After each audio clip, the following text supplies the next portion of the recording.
Meus amados irmãos e irmãs, bom dia.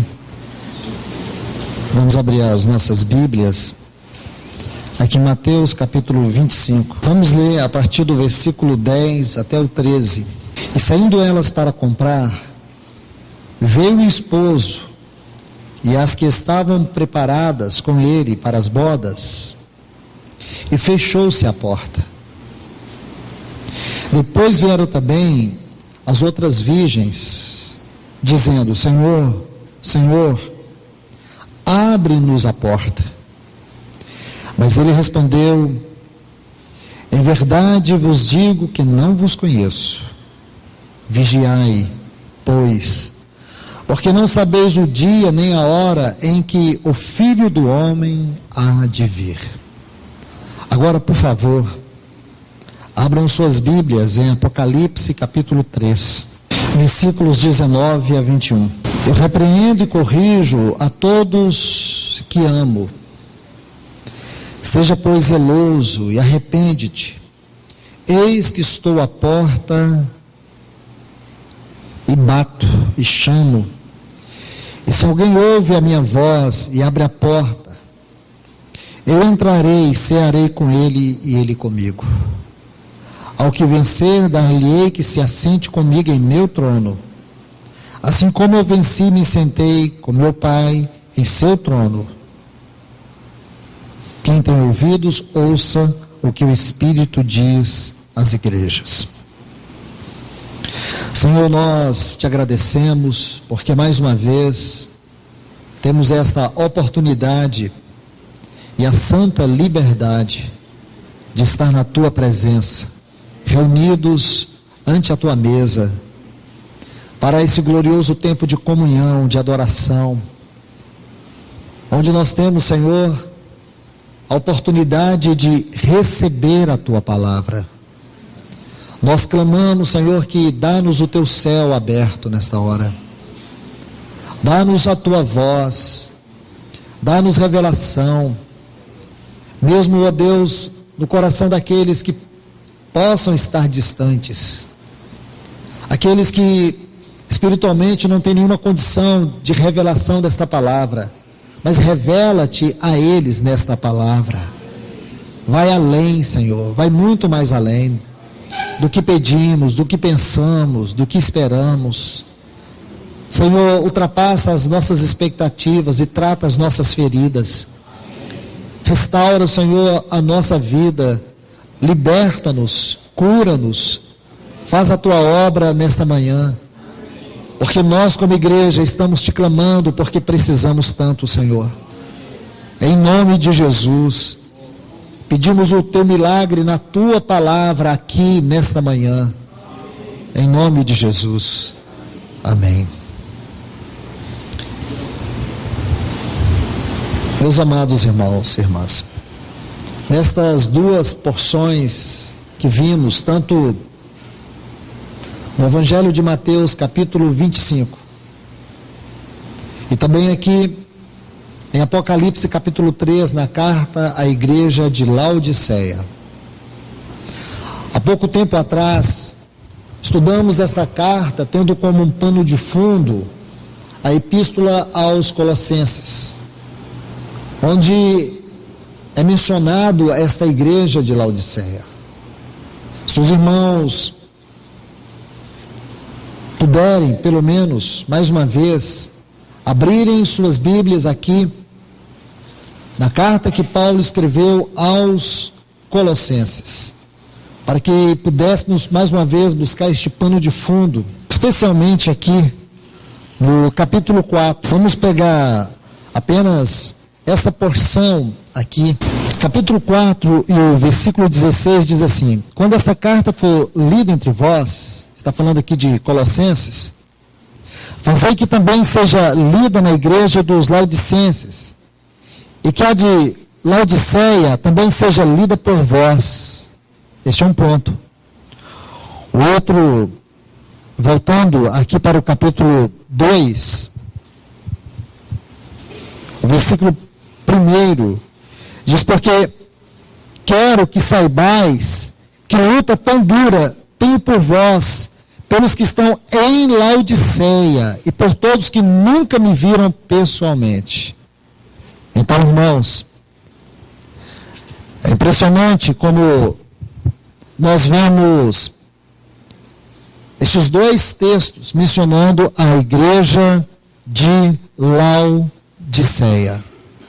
São duas passagens muito importantes que mostram que, de alguma forma, esta cidade, esta igreja, tinha uma grande envergadura espiritual. A igreja de Laodiceia recebeu um grande depósito do Senhor. É importante todos nós olhar para esses dois textos aqui em Colossenses e ver de maneira bem singular como o Espírito Santo vai nos revelar o cuidado de Paulo com a igreja de Laodiceia. Por favor, vem comigo e observe aqui no capítulo 2, onde ele diz assim: porque quero que saibais que luta tão dura tenho por vós, pelos que estão em Laodiceia. Esta palavra, esta frase, luta tão dura, ela vem de um termo no original que significa agonizar. Se você conhece um pouco do ministério de Paulo no Novo Testamento, você vai entender bem o que ele quer dizer. Aqui fala de uma entrega sem reservas, uma entrega que envolve toda a vida, uma entrega que envolve corpo, alma e espírito, uma entrega que provoca agonia extrema. E quando você olha para esse texto, você começa a entender que ali, naquela igreja de Laodiceia, Paulo pôde colocar o seu coração e a sua vida diante de Deus por aquela igreja. Alguns estudiosos acreditam que possivelmente Paulo nunca tenha visitado Laodiceia. Outros acreditam que possivelmente ele tenha visitado Laodiceia. Porque quando ele esteve em Éfeso, durante todos aqueles anos, o evangelho chegou em toda a Ásia, e possivelmente Paulo tenha sim visitado Laodiceia. Porque ele faz uma menção direta a esta igreja. E aqui nós vemos que Paulo conhecia a condição espiritual daqueles irmãos. No último texto que lemos, no capítulo 4, Paulo diz que a epístola dos Laodicenses também fosse lida pelos irmãos em Colossenses.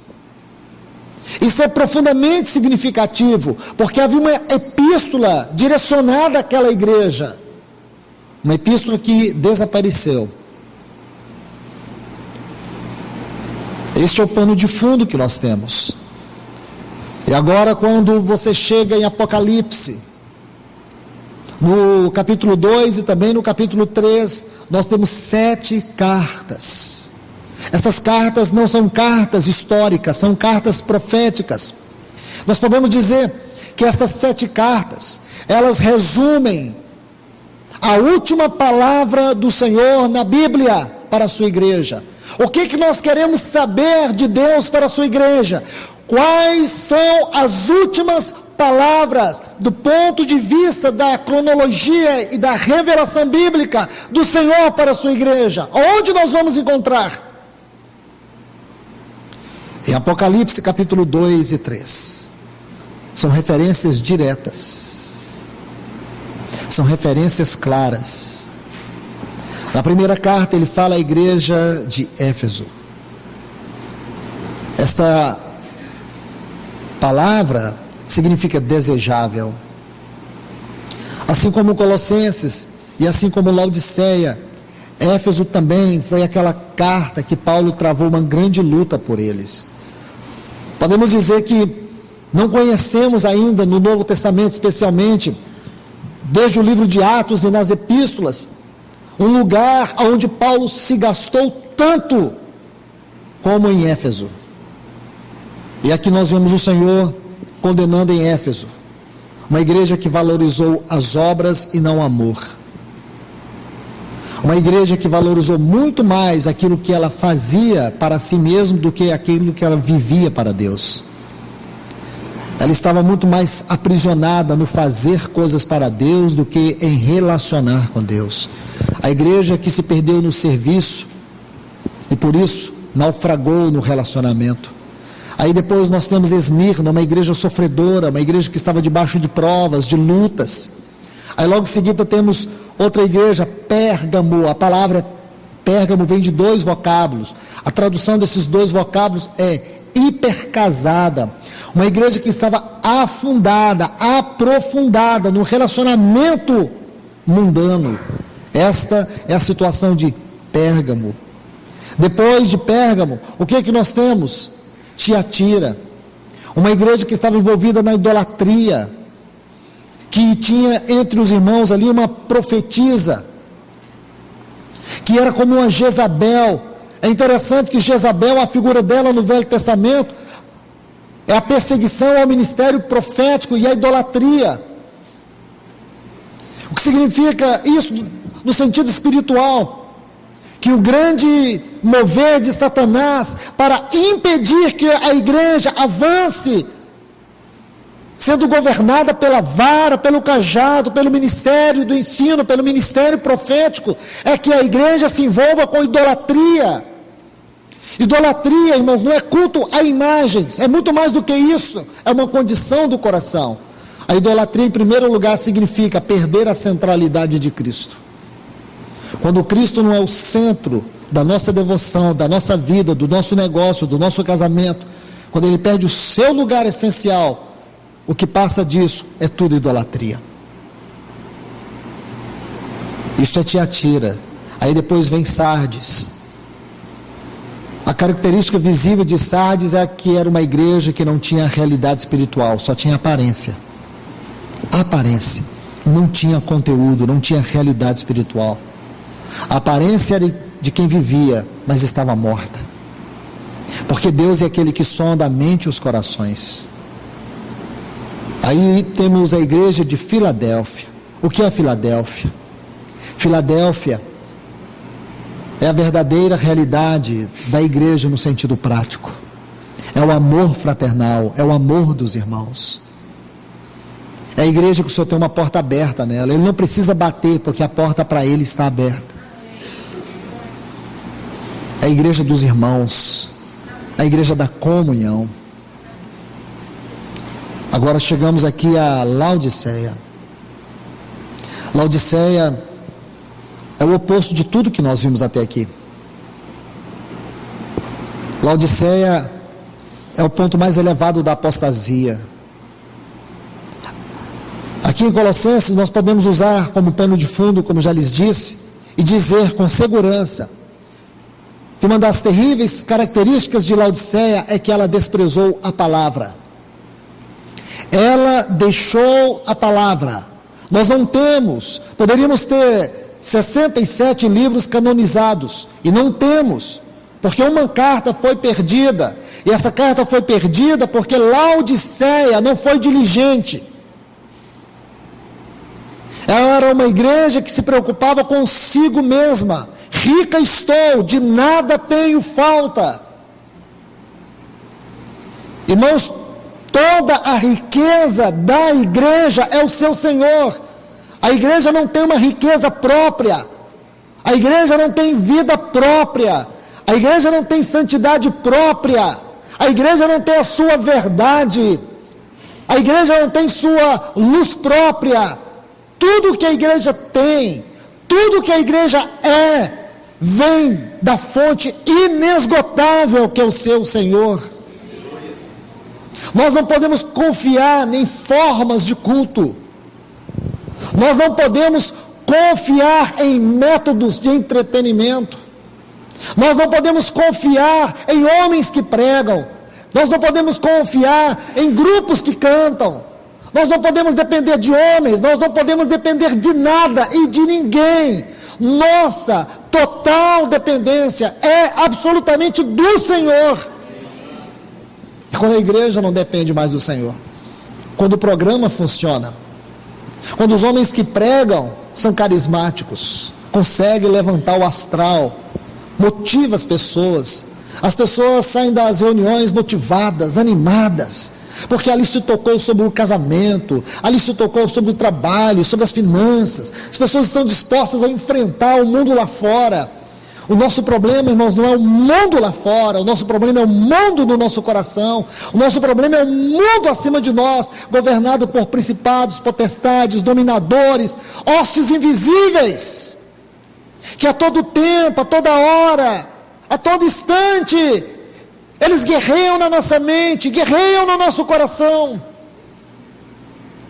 E nessas batalhas, na maioria delas, aqueles que são desavisados, negligentes, eles vão cair, eles vão afundar.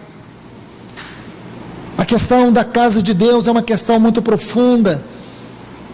Nós temos que ser radicais e dizer, não apenas dizer de maneira litúrgica, não como um chavão de retórica. Nós precisamos dizer com consciência: para mim o viver é Cristo, a verdade é Cristo, a santidade é Cristo, a luz é Cristo, Ele é tudo que nós precisamos hoje. Porém Laodiceia não. Rica estou, de nada tenho falta. Como se o programa do culto de hoje, que deu certo, ele serve para o próximo culto. Não serve. Nós precisamos de uma unção fresca, precisamos de um novo maná, precisamos de uma nova direção, precisamos que o Espírito nos dê discernimento, precisamos que o Espírito Santo vá à nossa frente, nos mostre o caminho da adoração, nos mostre o caminho da palavra, da reunião. Nós não podemos nos acostumar com nada, irmãos. Nós temos que buscar toda satisfação e deleite no nosso Senhor. O dia que o Senhor deixa de ser o nosso deleite, a reunião é. O dia que o Senhor deixar de ser o nosso foco, o irmão que prega é. Vamos perdendo o Senhor às vezes com as coisas boas, ou entre aspas, coisas boas. É tudo sutil. Nos perdemos na obra de Deus, fazendo a obra de Deus. Aqui está o perigo de Laodiceia. O Senhor vê suas obras, porém o Senhor olha a sua condição. Irmãos, eu quero que você observe isso com muito cuidado. O Senhor vê as nossas obras, podem ser obras boas, porém, irmãos, o que Ele atenta é para a nossa condição. Deixe-me mostrar isso para vocês, por favor. Voltemos aqui para Apocalipse capítulo 3.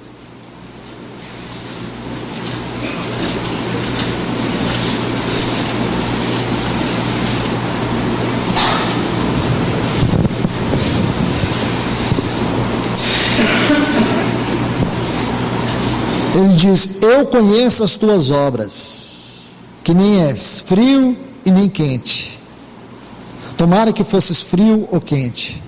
Observe essa frase: eu conheço as tuas obras, nem és frio e nem quente. O que o Senhor está nos mostrando aqui, irmãos, é que em primeiro lugar Ele conhece a nossa condição. A nossa condição. Não adianta você ter boas obras se a sua condição é de indiferença. Não adianta você querer fazer coisas surpreendentes para o Senhor. Não adianta você querer pregar as grandes mensagens. Não adianta você querer ser um servo fiel. Não adianta você ter tantas boas motivações. Não adianta você buscar ser fiel. Não adianta você buscar ter um coração quebrantado se a sua condição é de indiferença espiritual. O problema das obras de Laodiceia é que elas estavam condicionadas a um coração apostata, indiferente, a um coração morno.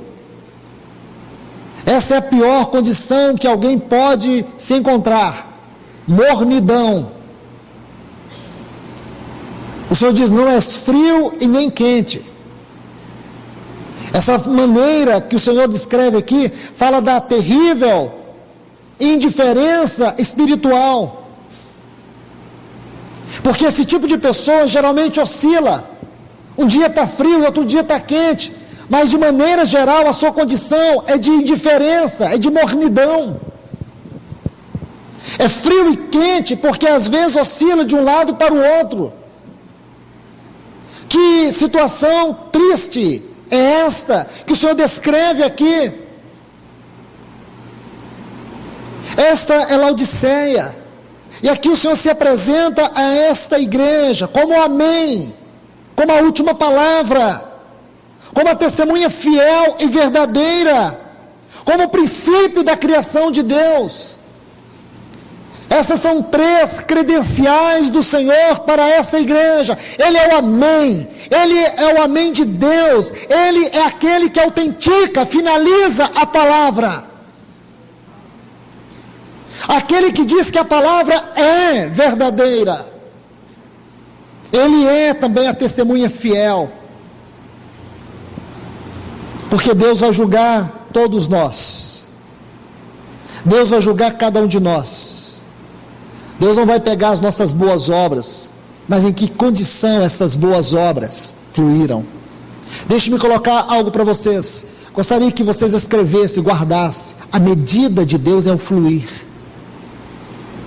E é isso que Deus vai julgar. Como fluiu? Fluiu de um coração morno, indiferente, ou de um coração quebrantado, um coração rasgado, arrependido? Meus irmãos, aqui está, Ele é a testemunha fiel e verdadeira. Ele é o princípio da criação, Ele é o fundamento da criação.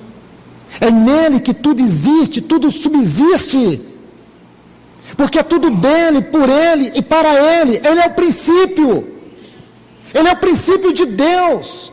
Tudo volta para Ele, tudo está nele, tudo é para Ele. Não há nada que seja maior do que Ele. Olha como o Senhor diz para essa igreja: o princípio da criação. Sem Ele, nada do que foi feito se fez. E porque Ele é o princípio da criação, que característica tem, de maneira distinta podemos dizer isso, esta característica, este distintivo do Senhor para a igreja de Laodiceia, porque essa igreja achava que ela era tudo. Não tenho falta de nada. E agora ela está diante de quem? Daquele que é o princípio de todas as coisas.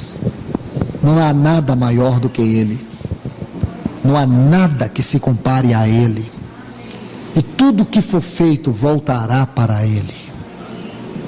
Então o que nós estamos fazendo? Meus irmãos, a sensação que eu tenho quando olho para essa carta é que muitos de nós brincamos com a nossa vida cristã.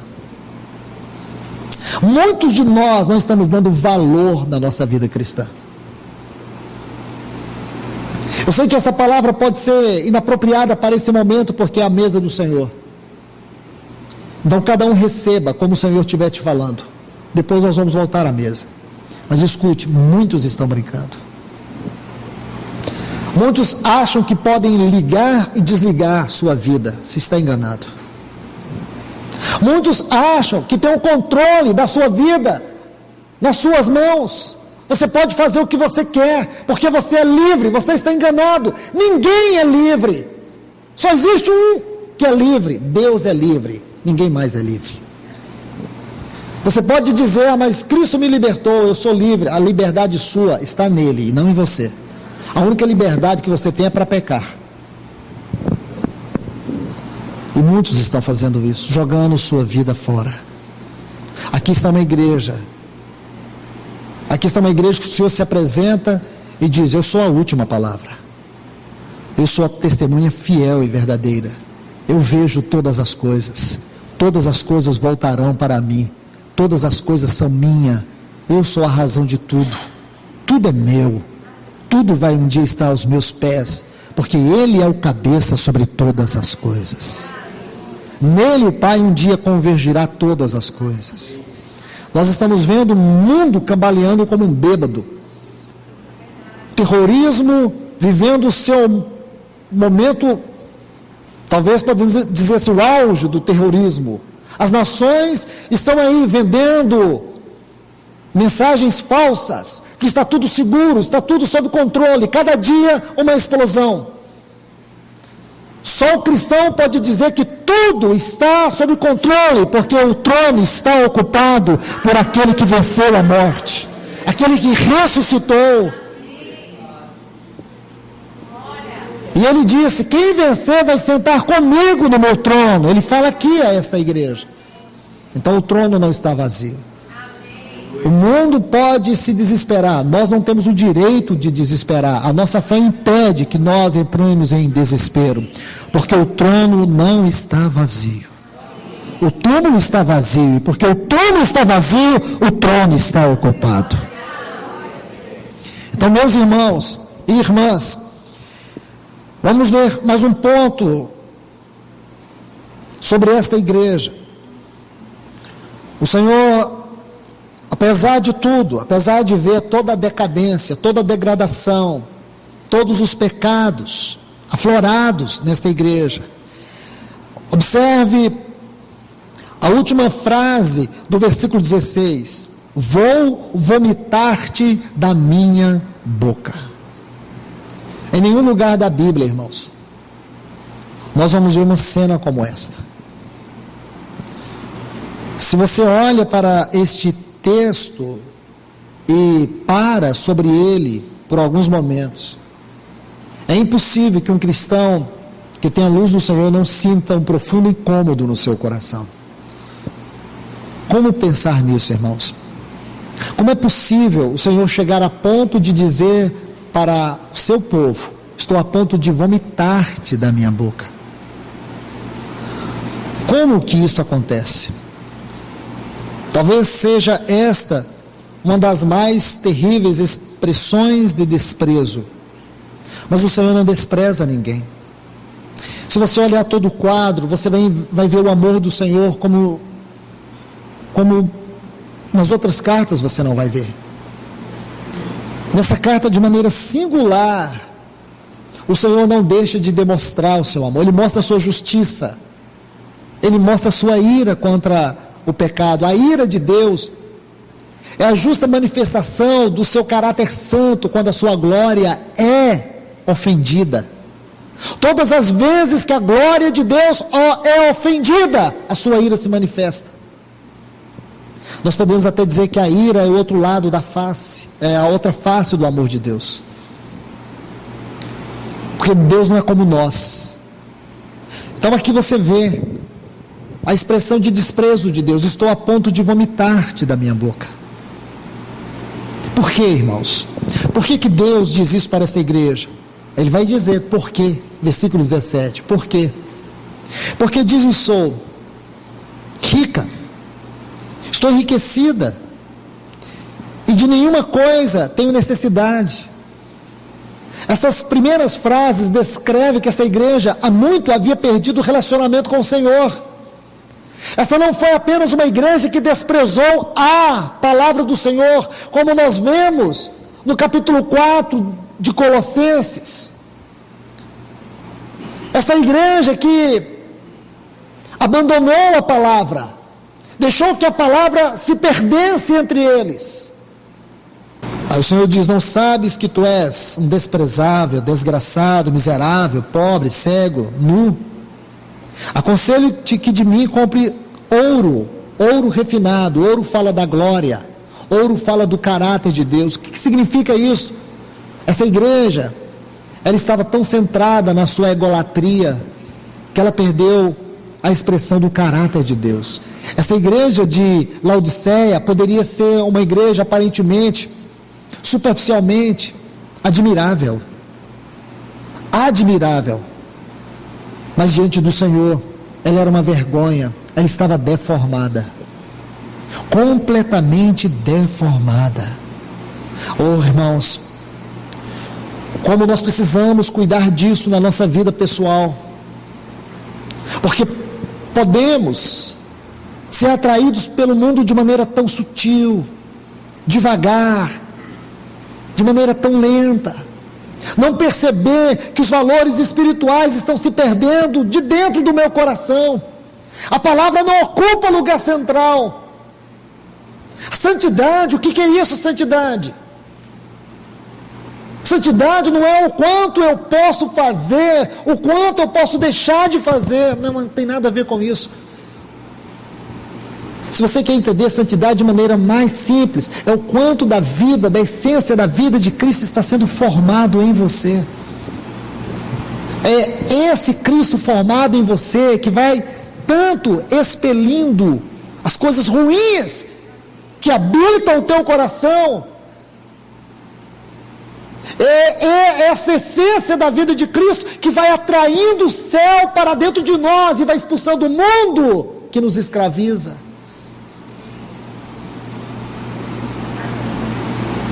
Qual é a maior doença dos cristãos hoje, de maneira psicológica? A ansiedade.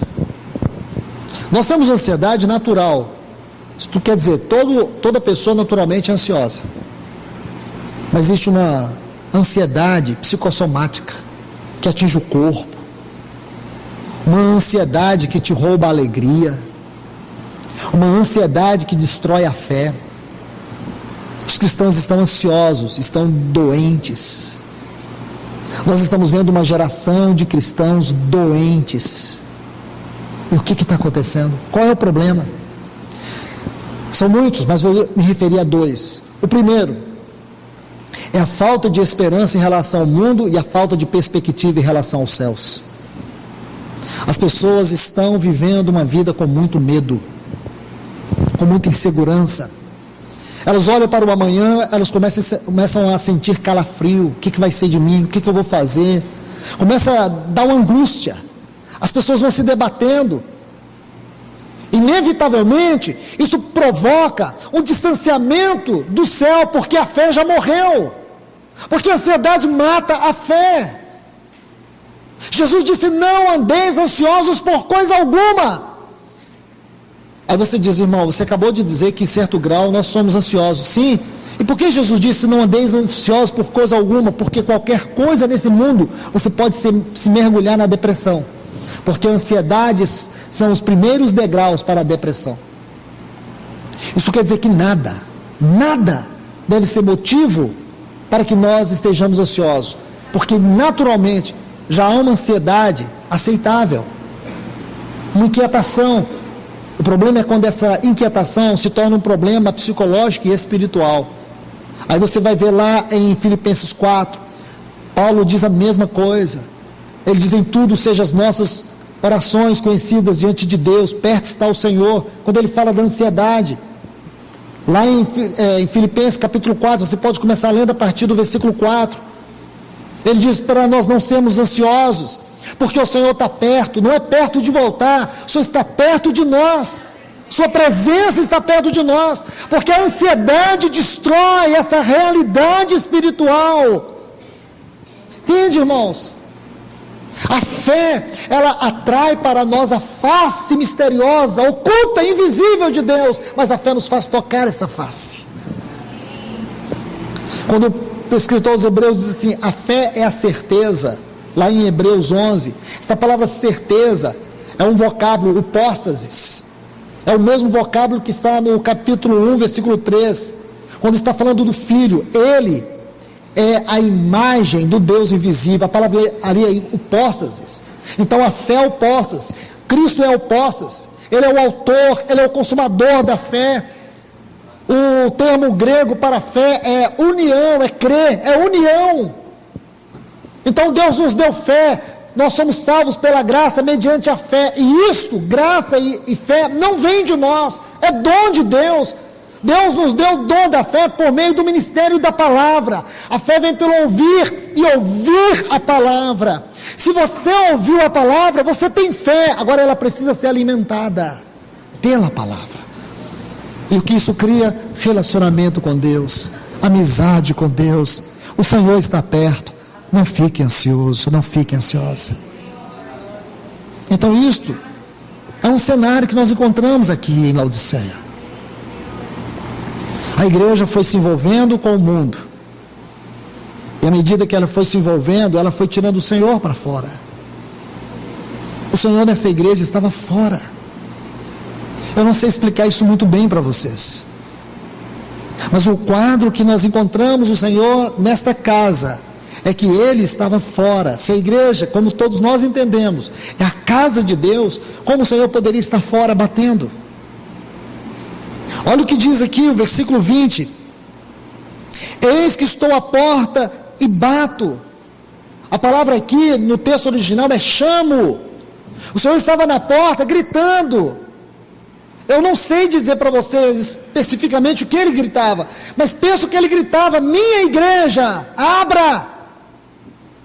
Eu estou aqui fora, abra! É minha imaginação, porque o texto grego aqui não é bater, é chamar. Quando você está na porta de alguém, você vai chamar o vizinho do lado, você vai chamar o dono da casa. O Senhor está chamando a sua igreja.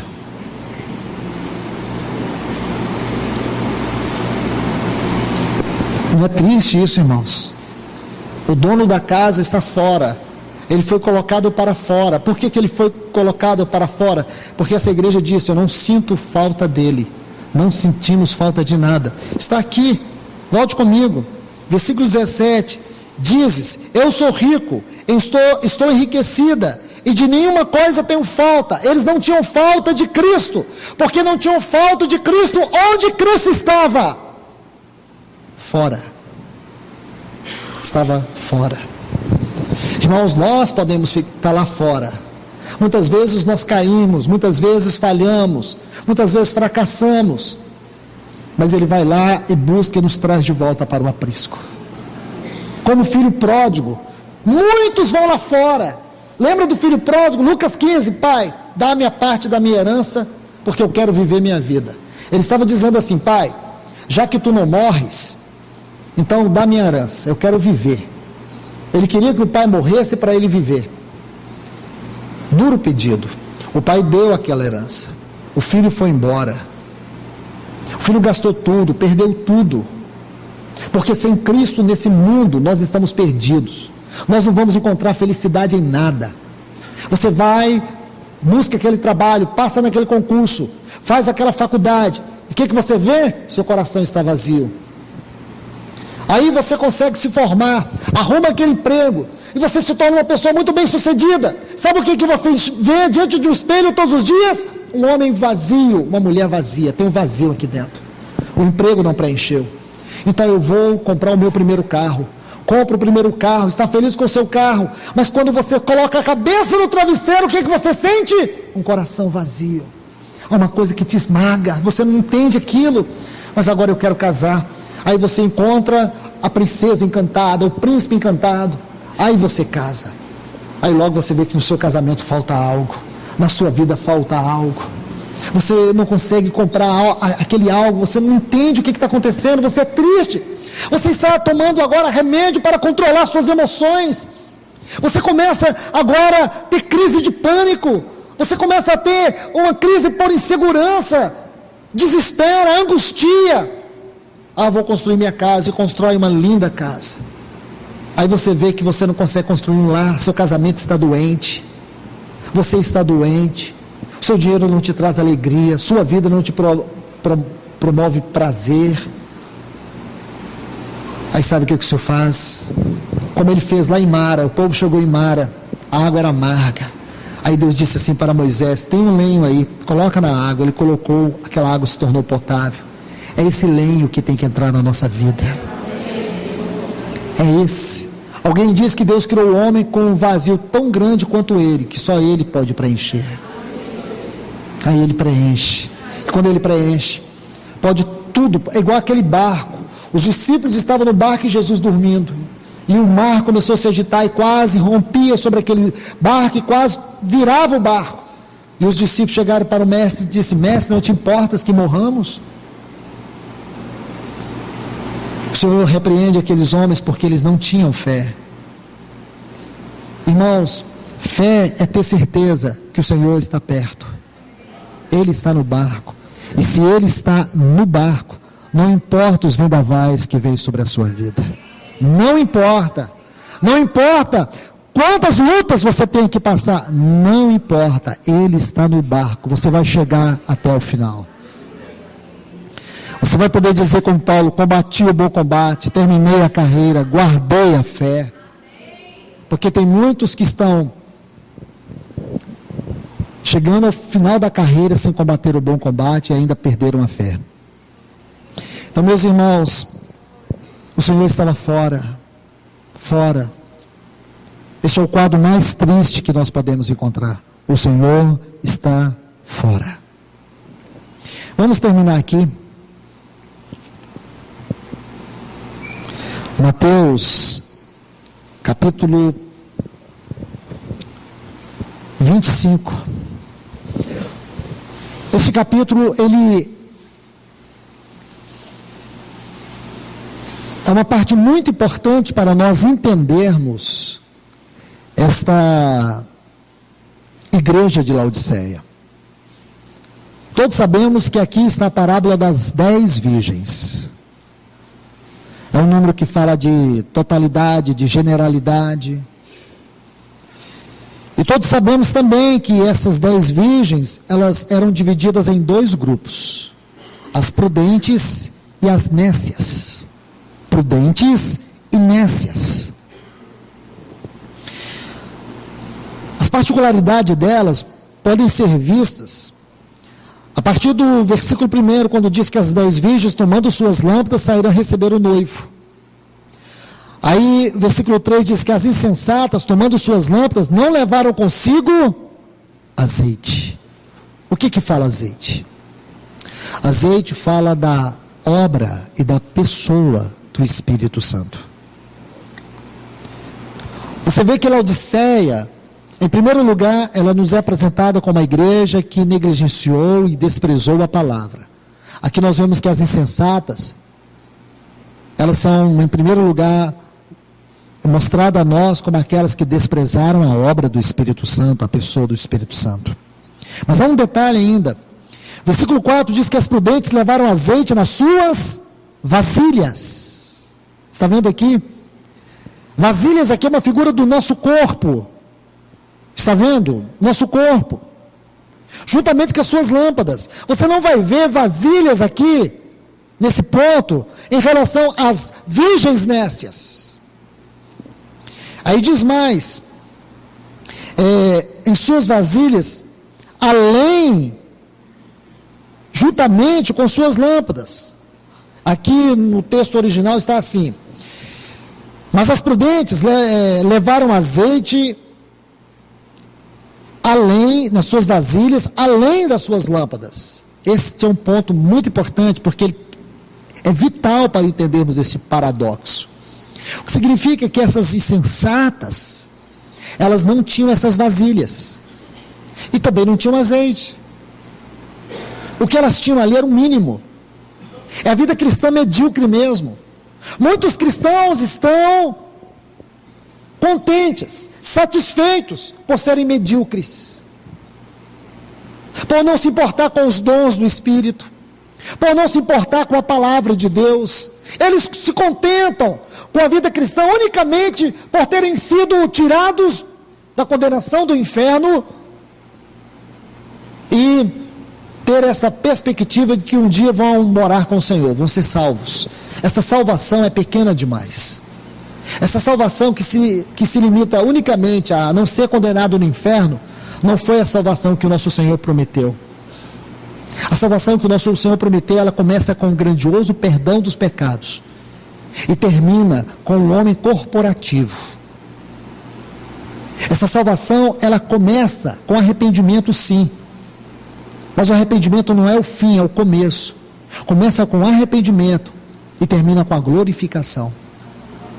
Começa com nós mortos em nossos delitos e pecados, como está em Efésios 2, e termina como um santuário, nós sendo um santuário para a morada do Espírito. Pecadores, condenados, porém agora um homem corporativo, cujo cabeça é Cristo. Pecadores mortos em seus delitos e pecados, porém um santuário para a morada do Espírito. Filhos da ira, e agora termina como a família de Deus. Então, templo do Espírito, noiva de Cristo, família de Deus. nós temos que pensar nessa salvação tão grande, como está em Hebreus capítulo 2. Aqui você vê que essas nécias foram negligenciando, não se importaram com o corpo, não se importaram com o Espírito Santo. Versículo 6 diz que à meia-noite ouviu-se um grito: aí vem o noivo. Esse grito está lá em Apocalipse capítulo 14, versículo 18. É o chamado do Senhor, é o brado do Senhor. O Senhor está chamando a igreja, Ele está batendo na porta. É isso que aconteceu lá em Laodiceia. O Senhor está chamando, Ele está chamando a sua igreja, mas ela não quer ir. Ela está tão presa neste mundo, ela não quer levantar. Não é o que está em Cantares. Irmãos, não é o que está em Cantares. Ela dizia assim: eu dormia, mas o meu coração velava. Eis a voz do meu amado. O meu amado chegou até a porta, ele meteu a sua mão pela porta. Hei de levantar, já estou deitada. Hei de sujar os meus pés. Ela não quis se levantar.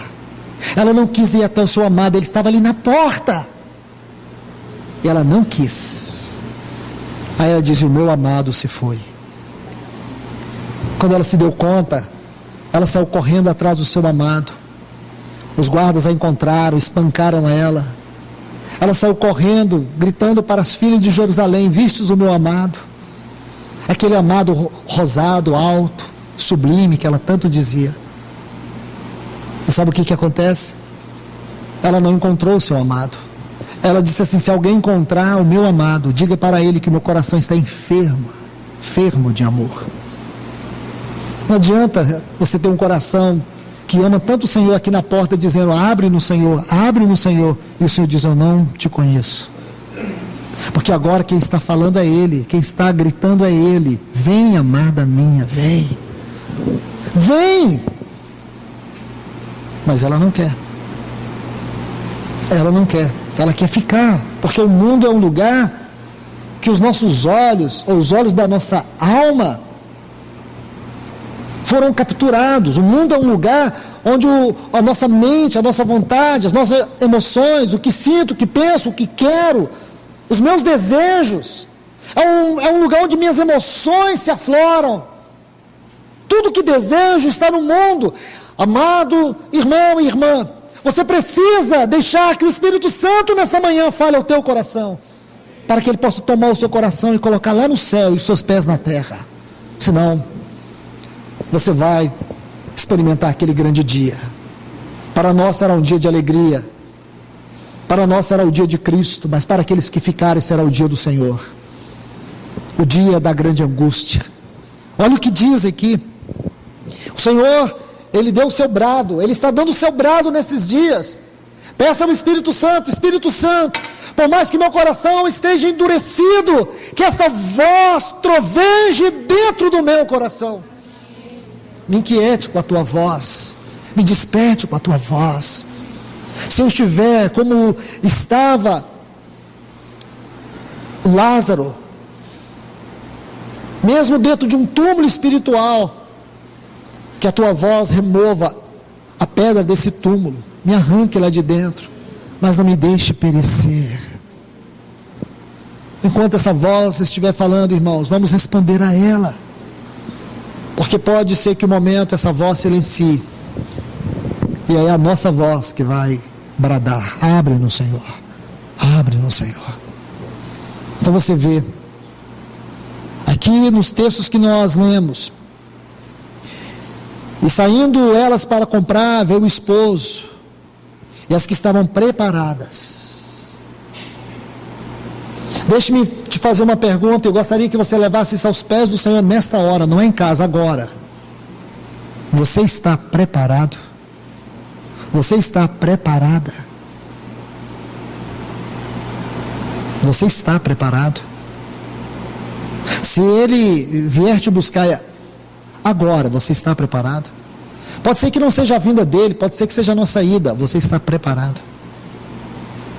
Porque se você não tiver, tudo que você fez, tudo que você tem, não vale nada, porque lá na sepultura não se leva nada.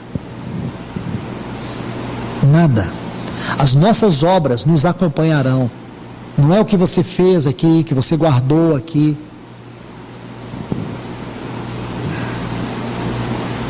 Amados irmãos e irmãs, deixemos que o Espírito Santo fale ao nosso coração nesta hora. Você está preparado? Você está preparada? As que estavam preparadas entraram com ele para as bodas. Entraram. Depois, porque perderam a hora. O Senhor disse assim lá no livro de Lucas, no capítulo 19: matarão os teus filhos, derrubarão os teus muros, porque não conheceste o tempo da minha visitação. Irmãos, eu gostaria de dizer isso de maneira mais contundente, mas eu quero dizer para vocês: nós estamos vivendo um tempo da visitação do nosso Senhor. Ainda podemos ver Ele na porta chamando a sua igreja. E pode ser, irmãos, que isso acabe. E pode acabar hoje para muitos. Pode acabar hoje para você. Pode acabar hoje para mim. Aí ele diz, os textos prosseguem dizendo: depois vieram as outras virgens, dizendo: Senhor, Senhor, abre-nos a porta. A porta que ele mesmo estava batendo, irmãos. É o quadro que nós temos. Eis que estou à porta e chamo. Agora elas estão na porta, batendo. Abre-nos, Senhor, abre-nos, Senhor. Essa talvez seja a frase mais dura que nós vamos encontrar na Bíblia Sagrada. Não vos conheço. Não vos conheço. Eu não vos conheço. E aqui está uma palavra muito importante: vigiai. Vigiai, pois não sabeis o dia e nem a hora em que o Filho do Homem há de vir. Vigiai. Amados irmãos, que o Espírito Santo nos ajude a interpretar esta palavra. Que o Espírito Santo nos ajude a receber esta palavra. Não apenas escutá-la, receber. Que esta palavra venha fazer morada na nossa vida hoje. Com certeza ninguém saiu de casa para ouvir uma palavra como essa. Eu tenho absoluta certeza que nós nem gostaríamos de ouvir essa palavra. Se a gente tivesse aqui um lugar que a gente pudesse escolher a palavra para hoje, um canal virtual aqui das reuniões, nós não escolheríamos uma palavra como essa. Portanto, eu creio que esta é a palavra que todos nós necessitamos. Especialmente eu. Necessitamos, irmãos. Porque o Senhor diz: eis que eu repreendo e disciplino aqueles que eu amo. O Senhor ama a sua igreja. O Senhor ama a sua igreja. Mesmo Laodiceia sendo tão indiferente, ele diz para ela: eu disciplino e repreendo aos que amo. E os que vencerem aqui vão sentar no trono comigo.